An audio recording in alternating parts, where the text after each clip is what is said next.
More than 3,000 people are known to have died.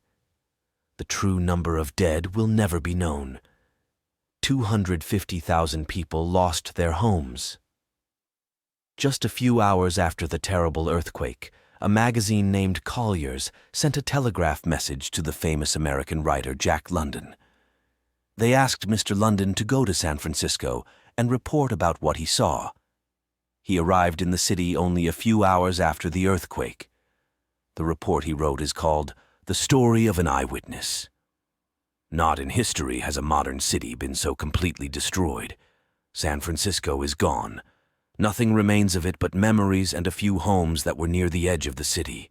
Its industrial area is gone. Its business area is gone. Its social and living areas are gone. The factories, great stores, and newspaper buildings, the hotels and the huge homes of the very rich are all gone. Within minutes of the earthquake, the fires began. Within an hour, a huge tower of smoke caused by the fires could be seen 100 miles away. And for 3 days and nights, this huge fire moved in the sky, reddening the sun, darkening the day, and filling the land with smoke. There was no opposing the flames. There was no organization, no communication. The earthquake had smashed all of the modern inventions of a 20th century city. The streets were broken and filled with pieces of fallen walls. The telephone and telegraph systems were broken, and the great water pipes had burst. All inventions and safety plans of man had been destroyed by 30 seconds of movement by the earth. By Wednesday afternoon, only 12 hours after the earthquake, half the heart of the city was gone. I watched the huge fire. It was very calm. There was no wind. Yet from every side, wind was pouring in upon the city. East, west, north, and south, strong winds were blowing upon the dying city. The heated air made a huge wind that pulled air into the fire, rising into the atmosphere. Day and night the calm continued, and yet, near the flames, the wind was often as strong as a storm. There was no water to fight the fire. Firefighters decided to use explosives to destroy buildings in its path. They hoped this would create a block to slow or stop the fire. Building after building was destroyed. And still the great fires continued. Jack London told how people tried to save some of their possessions from the fire. Wednesday night, the whole city crashed and roared into ruin, yet the city was quiet. There were no crowds. There was no shouting and yelling. There was no disorder. I passed Wednesday night in the path of the fire, and in all those terrible hours I saw not one woman who cried, not one man who was excited, not one person who caused trouble. Throughout the night, tens of thousands of homeless ones fled the fire.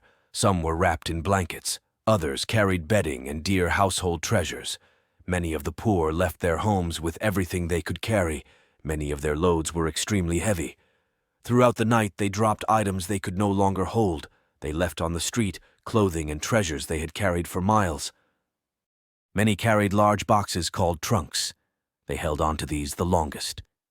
It was a hard night, and the hills of San Francisco are steep. And up these hills, mile after mile, were the trunks dragged.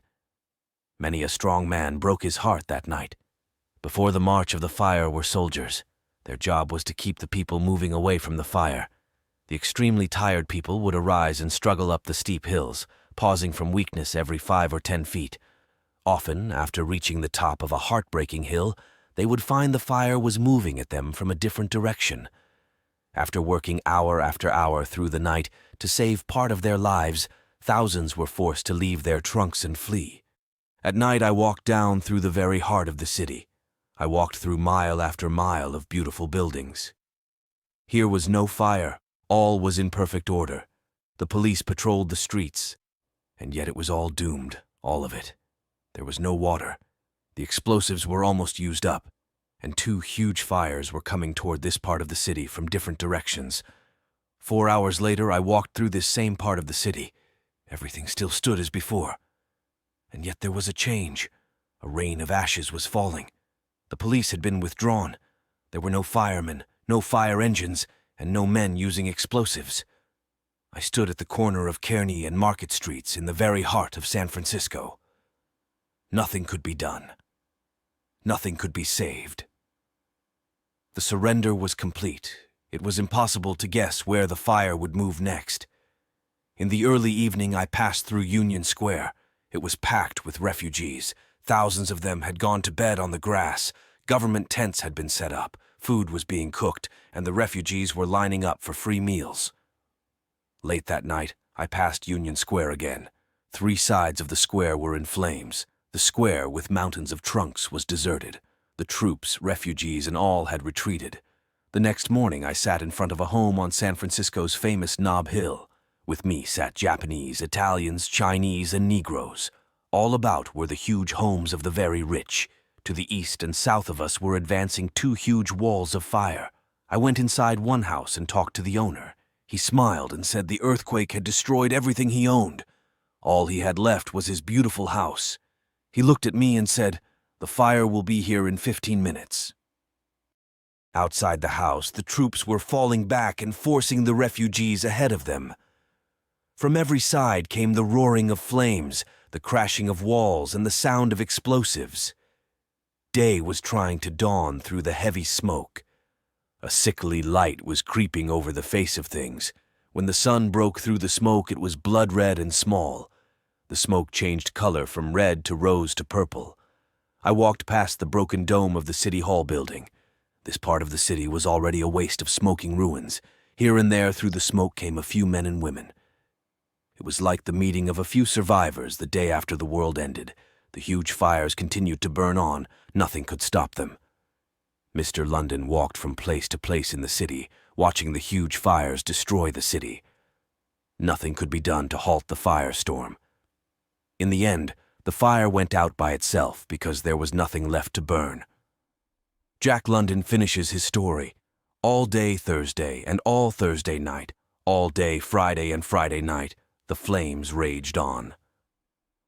Friday night saw the huge fires finally conquered, but not before the fires had swept 3/4 of a mile of docks and storehouses at the waterfront. San Francisco at the present time is like the center of a volcano. Around this volcano are tens of thousands of refugees. All the surrounding cities and towns are jammed with the homeless ones. The refugees were carried free by the railroads to any place they wished to go. It is said that more than 100,000 people have left the peninsula on which San Francisco stood.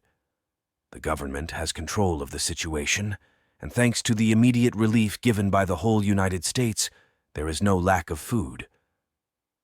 The bankers and businessmen have already begun making the necessary plans to rebuild this once beautiful city of San Francisco.